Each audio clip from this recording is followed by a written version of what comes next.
When people are content, they're not driven to hurt life. They'd be more likely to respect it and honor it and support it and encourage it and protect it and help it. But if I don't feel helped, why would I help you? What is the taste of life? Well, it has a taste. What is life sound like? It has a sound. What does life look like? There's light inside of every human being. When you get focused and present, you experience that, and there's your fulfillment. Because money doesn't make you happy. Money's just a tool for trade. And then if you're unhappy and you have a lot of money, half of the time you're going to do very destructive things with that money, because money is a form of power. And if you're content, then you will use that money to help people also improve the quality of their life. And that is coming up next on Bootstrapping Your Dreams show, so stay tuned. So, the big question is this: how are ambitious people like us, who don't have a lot of resources, did not go to Ivy League colleges, were not born into wealth, how do we become resourceful enough, use our creativity, our dedication, and a little bit of crazy to bootstrap our way to realizing our dreams?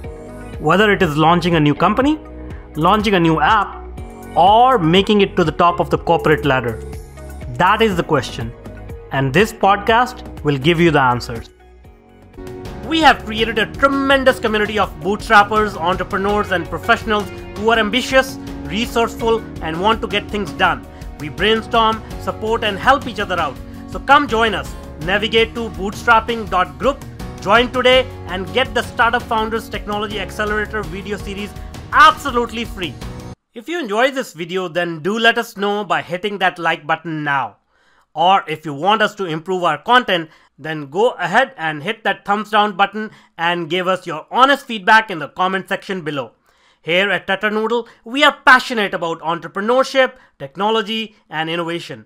Every week, we bring you insightful and engaging videos, interviews, tips, tricks, and strategies to help you grow your business or rise in your corporate profession.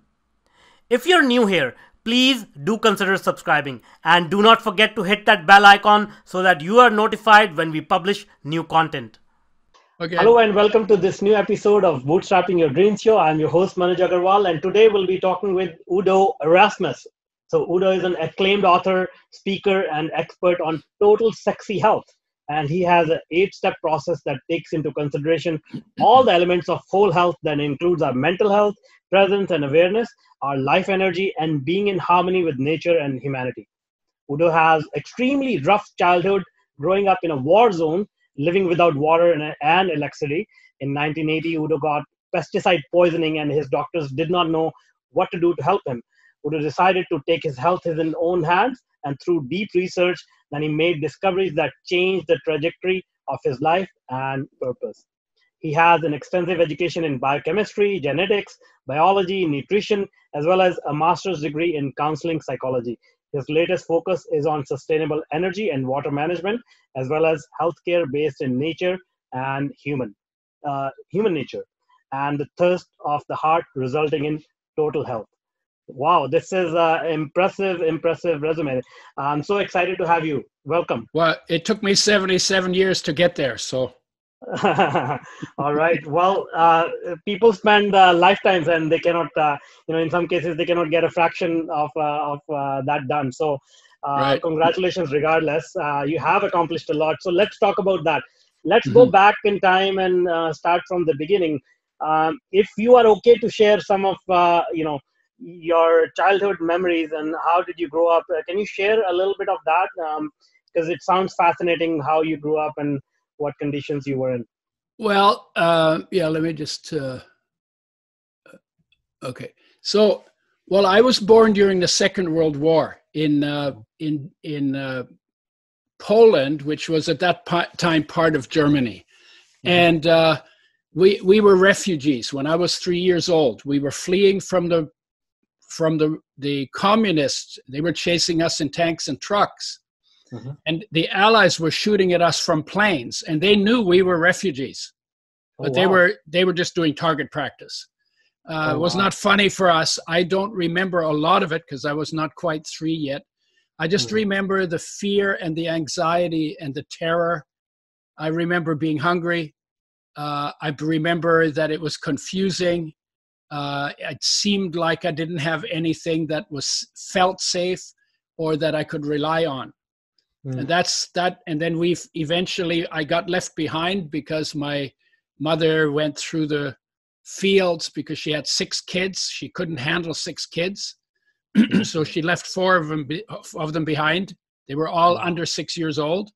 And then I ended up in an orphanage, and eventually my mother's sister, my aunt, found us in the orphanage and then reunited us with the family. So it was definitely not something I would recommend as a childhood for anybody. Yeah, for sure. Yeah, for sure. Wow. That must have been really hard to get over. So can you tell us how did you go from there to, being so accomplished, learning about so many new things? How did you sort of pick yourself up and thought there was something that in you to gain? It must have broken you down mentally. Well, what I did is I was very shy and kept to myself a lot. And I still like my own company a lot. So I don't need to be around people all the time. But I did a lot of reading because reading was safe. So I was always looking for a safe space. So I did a lot of reading. And then when I was 6 years old, I watched people adults argue about things that I thought were really trivial. And I said, there must be a way that people can live in harmony, and I'm going to find out how. So that started when I was 6. So I was pretty serious. And that's been my driver. And because my life was so chaotic, I got into science because I was trying to figure out how things work so I could rely on them. And then I got into teaching into biology, biological science, to learn how creatures work. And then I went into psychology to figure out how thinking works, all in the process of trying to understand how people can live in harmony. And then eventually I left because there was still something that was missing. And I eventually got into self-knowledge because I really needed to know how I work. I see. That's basically has been my background. I picked up nutrition after that and picked up more psychology after that. But fundamentally, I think the fact that I had a purpose very early on helped me tremendously. Because if I was just drifting, then I would just get into my head about, life is, and I had enough of that. But I also had something that was interesting to me, something that kept me looking for a way to make life work better for everybody. Because, because war is not fun. It's not fun. Everybody, not the winners, not the losers, not the kids. Nobody benefits from war. And they're stupid and they're unnecessary. And and we get into them because we don't cultivate peace in peacetime. We start looking for peace when we're getting our butts shot off. And that's really stupid. That's like really ignorant, right? Yeah, for sure. Because preemptive always makes more sense, instead of let's get into car crash and see if we can survive. Why don't we just learn how to drive safely? Right? No, and war is like that too. Yeah, war doesn't make sense whatsoever anyways. Like I really don't understand why people go to war. I mean, I do now. Really? Okay. So let's talk about that. Let's talk about that. Why do people go to war? What is the purpose? Okay. When you this is the story of human beings. Okay. When you're in your mother's womb, there's nothing to do. There's nowhere to go. It's safe and everything is taken care of. True? Yeah. Okay, so you're just floating around. I call it the Buddha tank. Yeah. And you're floating in a Buddha tank, and your awareness is inside of you, in its source, in life, and that's the Buddha state. That's you live in your own light. You live in the light that's your life within you. Yeah. When you come out, now you got to get to know the world, and your awareness goes from being present inside but absent outside. Now it goes out through your senses into the world to get to know the world that you need to get to know in order to survive. So now you end up being present outside in your awareness and absent inside. And when we get disconnected from inside, there's that disconnection leads to discontent. From then on, there is always something missing. That is our driving force. We're always looking to how can we get whole again? How can we get home again? How can we feel full again? But we look for it on the outside. Yeah. Right? Want to make so much money, want to have this woman, want to have kids, want to have big house, want to have this, want to have that, want to have that. And every time we succeed, then we got 3 days of saying, yeah, oh, I did it.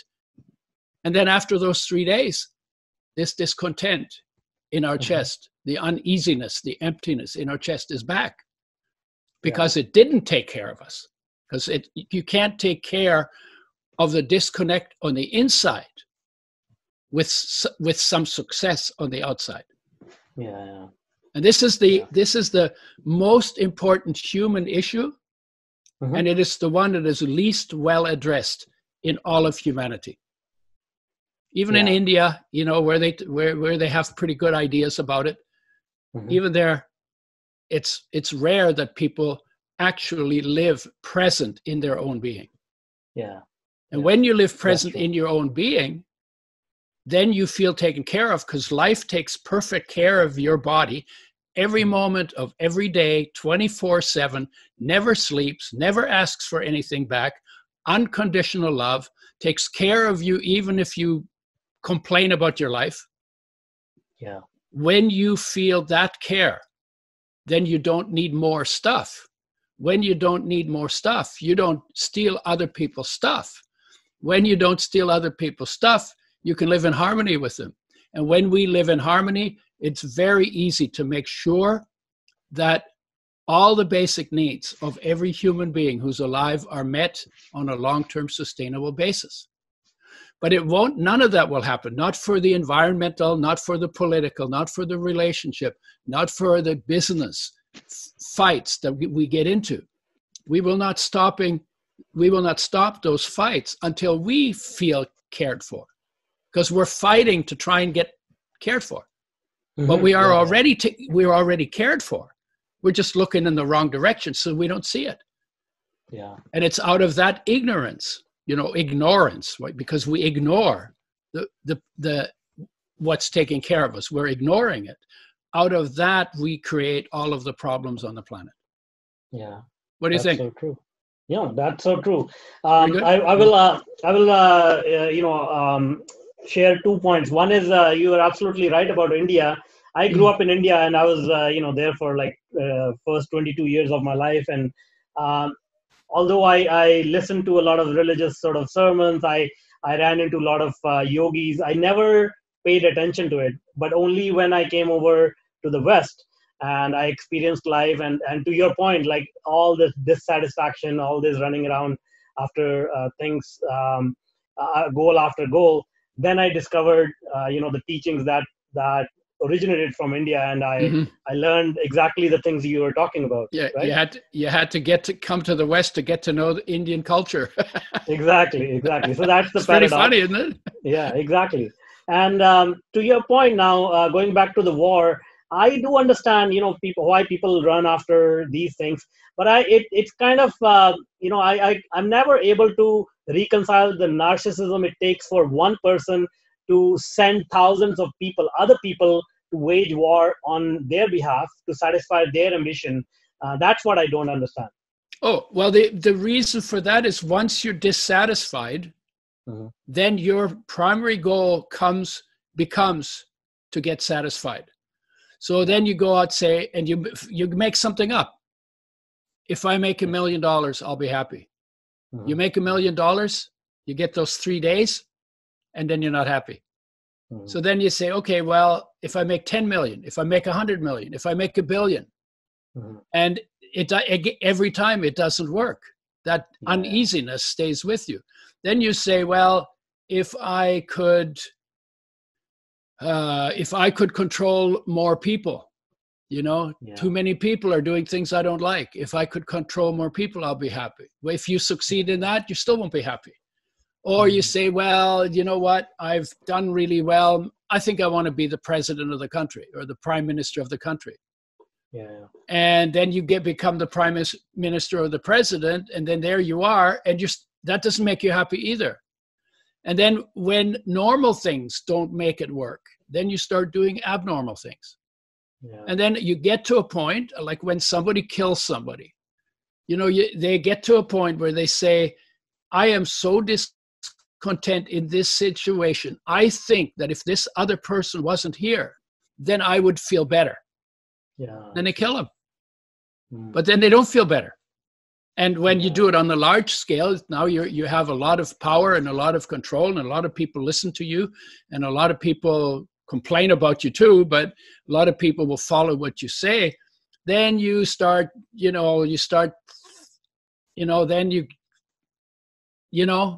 it becomes part of it. Okay, let's have a war. And why do we have the war? Because they got something we want and they won't give it to us.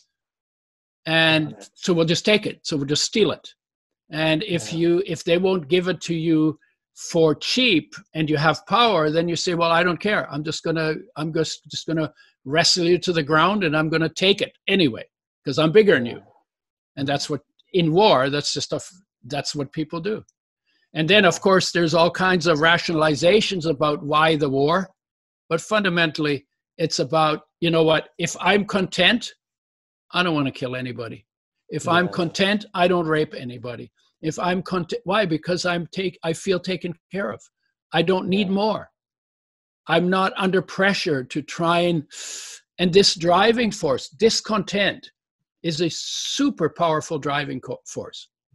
And content, when people are content, they're not driven to hurt life.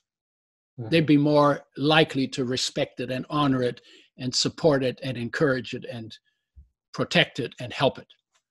Yeah. But if I don't feel helped, why would I help you? Yeah, right? yeah. And this is not based on gender or race or age or culture or religion. This is just a biological drive.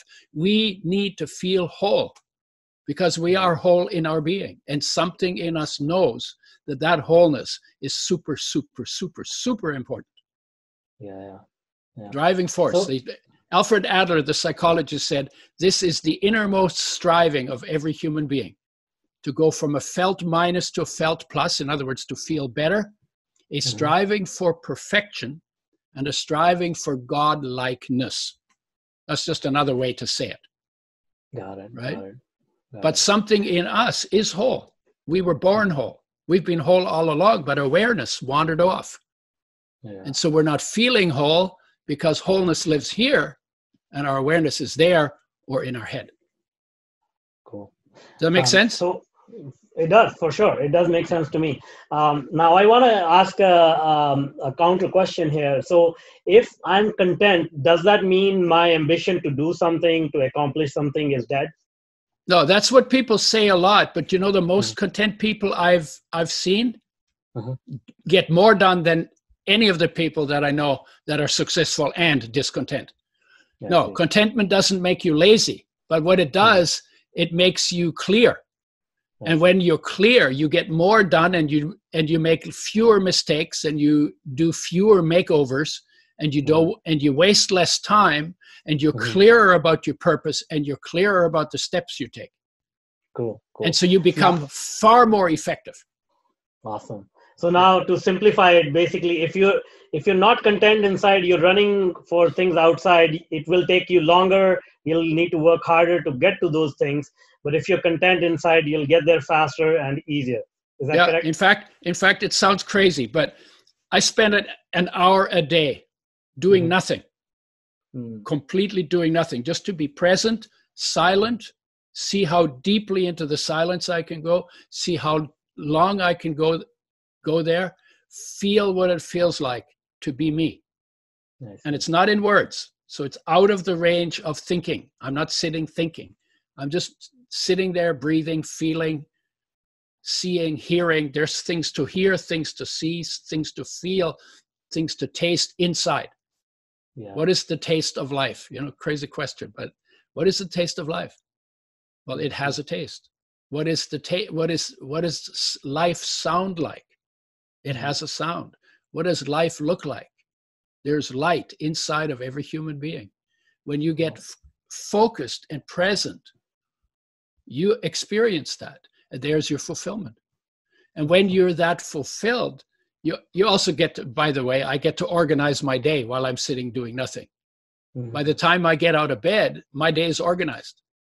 I see. And so I don't say, and sometimes when I don't do that, when I don't take time to organize it, I go out and do something, and then I go all the way to the other end of town to do something. And then the third thing I've got on my list is back to the same place. I could have changed the order in which I did things and gotten way more done. Because I'm not wasting steps. I'm just doing what needs to be done. And when I feel content, it's not hard to figure that out. When I'm discontent, sometimes it doesn't even occur to me to do it better. Cool. Great. And so when you sit down and do nothing, do you go through some sort of a meditation, or you just sit quietly? Well, what is your process? Yeah, that's, what does meditation mean? It means different things. It depends on how you define it. If by meditation you mean taking your awareness that's always going around your environment or roaming around in your cortex, bringing that a little deeper inside into your own nature, then that's what it is. That's a meditation, if that's what you call meditation. But I call it self-knowledge. The way Socrates said, know thyself. We all got told it when we were kids. Know thyself. Why did Socrates say know thyself? Why didn't he use a wise man, right? Why didn't he say know everything except yourself? That's what we do, right? He said know thyself. And then he said the unexamined life is not worth living. Why is that? Yeah. Why? Because all the best things that you're looking for everywhere in the world, you've already got built in. You came loaded with them when you came into the world. And why, if the best thing that you have, that you will ever have, is already embedded in your life, why aren't you ever looking there? And why aren't you spending time enjoying it? Why aren't you looking forward to spending time with yourself? To remember how unconditionally loved you are by life. Yeah, that's true. Now, let's talk about this concept of total sexy health. So what are these, what is this concept, and what are the 8 steps to attain this? Okay, so the first thing is, why is it called total sexy health? It's because sexy is the power word. Everything gets sold by sexy, right? Yeah. And all kinds of junk, really stupid junk, gets sold by sexy. Associated with sexy women, associated with sexy men, associated with something that's sexy, right? So I want to use sexy to sell you on yourself. Finally. Because that actually makes sense. Because when you're fully present in your own life and your surroundings and not lost in your head in thoughts, that's sexy. And what does sexy mean? Sexy means full on, present, noticeable, engaging. It's not just about having sex. That's just a little part of it. But being fully present is an incredible life.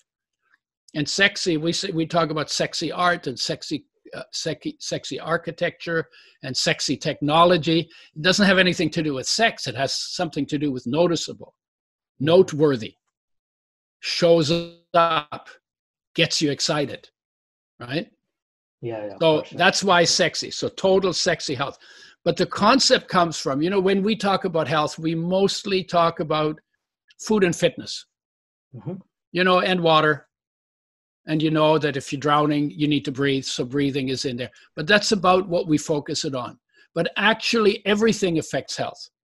So whether you're connected to the awareness of, to be aware of the awareness that is your foundation inside, that affects health. If you're disconnected and you're discontent, that will affect your health because you're disconnected.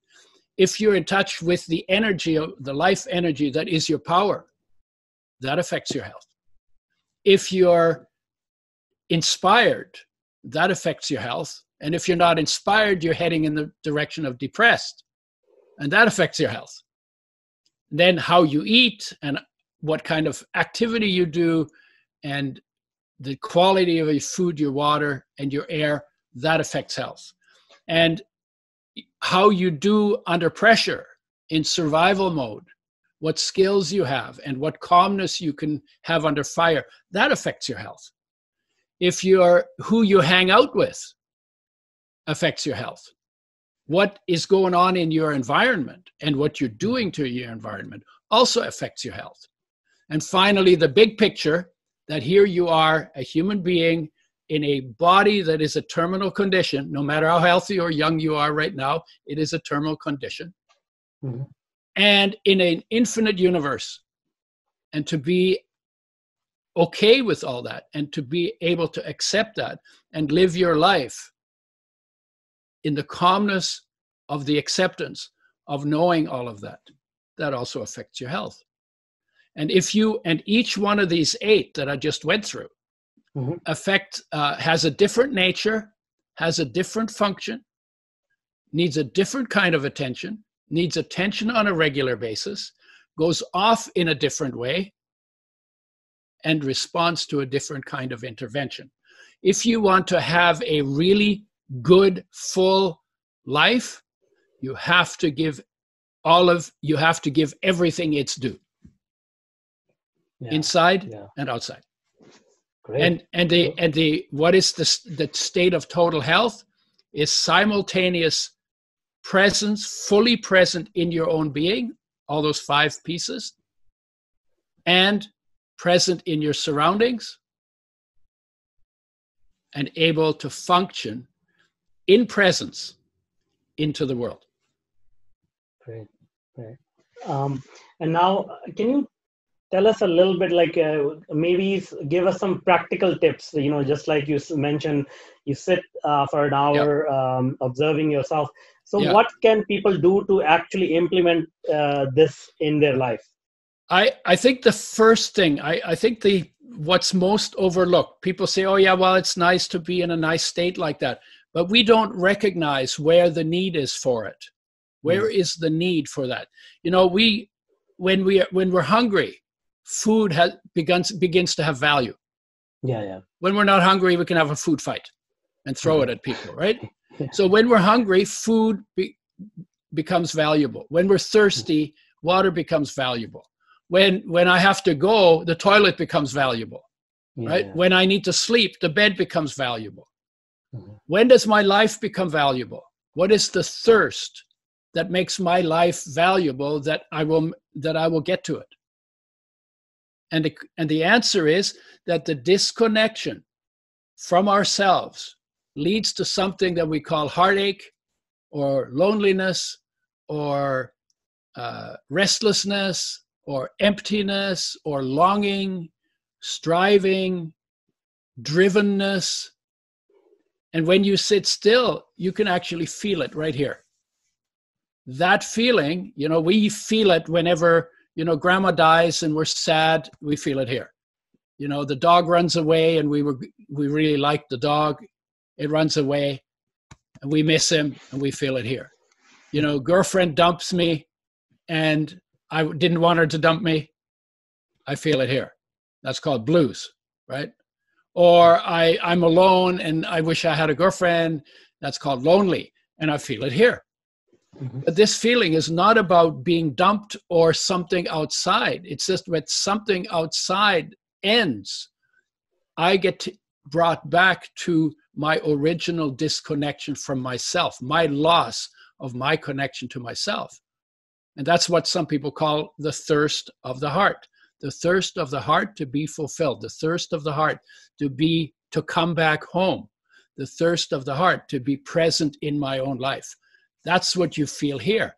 That's the starting point. Because if you don't know that's what the thirst is calling you to, mm-hmm. then you're going to try and you don't like it. So you're going to try and distract yourself from it or blame it on somebody or ignore it or deny it. And what I'm saying is no, actually sit quiet, no distractions, feel that disconnection. Feel that ache, feel that loss, feel that grief, feel that sadness, whatever it is. It's not going to hurt you. It's not going to kill you. It just is, it can be intense. Yeah. And that far behind it is your wholeness. That far. That far. So if you can sit and relax through it, you can't go around it. Through it, this is your starting point.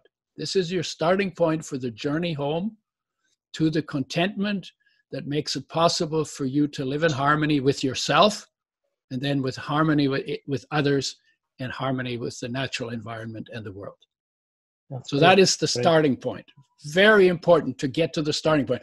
Because, you know, you can't run a race if you're not willing to get into the starting blocks, right? Yeah, for sure. You say, you know where the goal is. Well, I want to be holy, and I want to be happy, and I want to be cool, and I want to be fulfilled, right? But I'm not going to start where I have to start because I'm not willing to accept that I'm discontent. Well, then you're not going to get there. And then you're going to sit in meditation and just trip in your head. And then you're not going to, you know, this heartache actually pulls you to yourself, makes you simpler, gets you out of your head, makes you simple, right? And is this the same concept that you call thirst of the heart? That is the thirst of the heart. Yeah. I see. Yeah. We know, you know, it's really interesting. This is the core of our being. We know what to do when we're hungry. We know what to do when we're thirsty. We know what to do when we're horny. We know what to do when our bladder is full. When it comes to the core of our being, we have this feeling and we don't have a clue what to do with it. Because why? Because in no culture, it is the point made as part of the culture, as part of the teaching of the culture, that here, this is super important. It's what the master said, you know, get this connected first, and then everything else will fall into place, right? And that's what, I mean, in every master, you know, after whom a religion was named, those masters were teachers of human nature. And they didn't say, follow me. They say, master what I've mastered. Become like me, because you can, because everything I'm talking about that's within me is also in you. And they weren't trying to be leaders, and they weren't trying to get followers. They were trying to free people to master living fully present in their own existence, because it's a short one. You know, your body is 100 years. You got 4 billion years of nothing. Then you got 100 years of being alive in a human form. You get to experience that. And then after that, it's 4 billion years of nothing. Don't you think maybe the most important thing in your human life is to actually enjoy that temporary gift that you were given? You know, and all the other stuff about your money and your, you know, what you contribute, and that's second. Being fully present is first. The more fully present you are, the more you have to give too. The more people you can help, the better you'll do financially too. But what we do is we say, well, let's see, you know, I don't know what life is about, so let me just think, how can I make a lot of money? And then you try to figure out some scheme. And in that scheme, when you make a lot of money, you're still not happy, because money doesn't make you happy. Money is just a tool for trade. And then if you're unhappy and you have a lot of money, half of the time you're going to do very destructive things with that money, because money is a form of power. And if you're content, then you will use that money to help people also improve the quality of their life. That's great. Great. Well, this has been a very enlightening, very educational and entertaining conversation. We didn't even scratch the surface. We are almost, actually over time. But I would love to come back, bring you back and go a little bit deeper into these topics. And sure. We'll talk about flax oil and making oils with health in mind, and working with digestive enzymes and probiotics. I've done that as well. But I focus on this because this is more important as a foundation than anything else that we talk about. Yes. No, I completely agree. I mean, I have just discovered this recently as well myself. And yeah, I mean, I can just feel the difference in my life, in my attitude, in my thinking. So I completely agree with you. Mm-hmm. Yeah. So now, before I let you go, can you tell us how people can reach out to you? Yeah, I think we're getting, they can get a freebie, the book on total sexy health. Mm-hmm. And they have to go to, you know what? I always forget this part. Okay. Because I get excited about what we're doing. Okay. So there's a special gift. It's called the Total Health course. Okay. And the book on total sexy health download on Kindle, or actually from the website. And the website is udoerasmus.com. Okay. Or theudo.com. Udo is spelled UDO. So theudo.com. That's my website. And I have a product website, which is called Udo's Choice, udoschoice.com, UDOS choice.com. And thanks again, once again, this has, again, for sharing all your wisdom today. And please do come back. Anytime you want. For sure. Thank you so much. Thank you. Thank you. And that's all for now. Until next time. Now, if you're an entrepreneur or a career professional, then I invite you to join our growing community. Navigate to bootstrapping.group. As a welcome bonus, you will get the Startup Founders Technology Accelerator video series and Mastering Your Inner Game video series absolutely free. This series of short videos address some core issues which are instrumental in helping you move forward in your business or career. The videos are yours to view and share for free. No obligations or strings attached, except for one. You have to take action and implement it. So join us today. Navigate to bootstrapping.group. If you want more engaging videos and insightful interviews with industry's thought leaders, then check out the other videos we have picked for you. The link is right there. And if you want to be notified about our new content, please do consider subscribing to our channel.